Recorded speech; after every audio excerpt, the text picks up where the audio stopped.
of Honorable Ngeno, that of Were, Carlos, and the other departed compatriots and countrymen who lost their lives on Saturday evening, Honorable Speaker.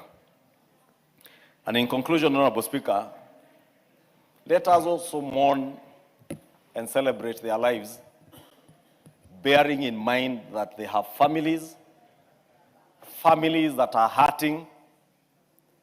And I say this, Speaker, because I know I just lost a relative a year ago, last year, some months ago.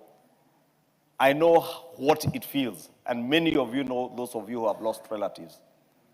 It is unfair and rather callous for any one of us who purports to be a leader to be using the death of any Kenyan for political gain.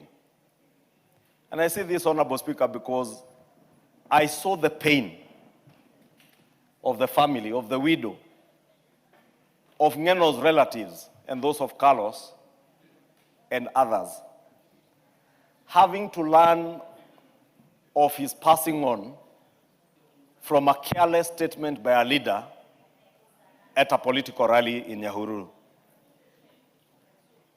Honorable Speaker, it's not just shameful, it's so callous of any leader, even before the immediate family gets to know of the loss of a loved one. You are there in a political rally announcing their death. It's shameful, Honorable Speaker.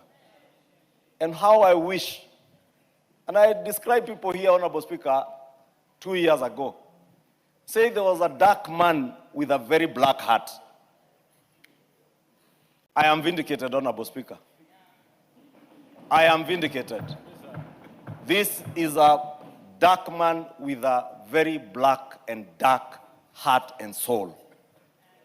Somebody who has no feeling, no respect for family, no respect for anybody. Somebody who scavenged on anything, including death, to try and drive or get some political capital. Shame on you. That you should use the departure of one of us to do your cheap ethnic-based politics, or even imagine that you can incite one sub-tribe against another or one community against another. Honorable Speaker, I say that because it was really hurting. Honorable Speaker, you were at Ngeno's house this morning. You saw how distraught that family is. It's sad that somebody who purports to be a leader, and I don't know of what because he leads nothing, can use such an opportunity to be seen like you are celebrating the passing on of another human being. That is what a man with a black heart does. That is what those with dark souls do.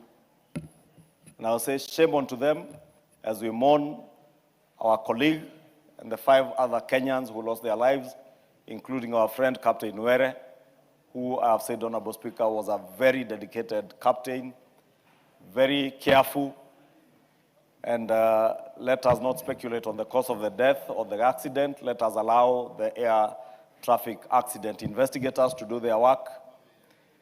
But also, let us also exercise caution wherever we are moving on the roads, the air, and be aware of our surroundings, including the weather patterns, especially around this rainy season. Honorable Speaker, allow me to end it there, and I beg to move.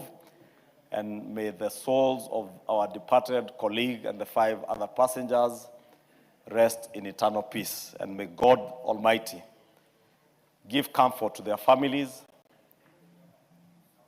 and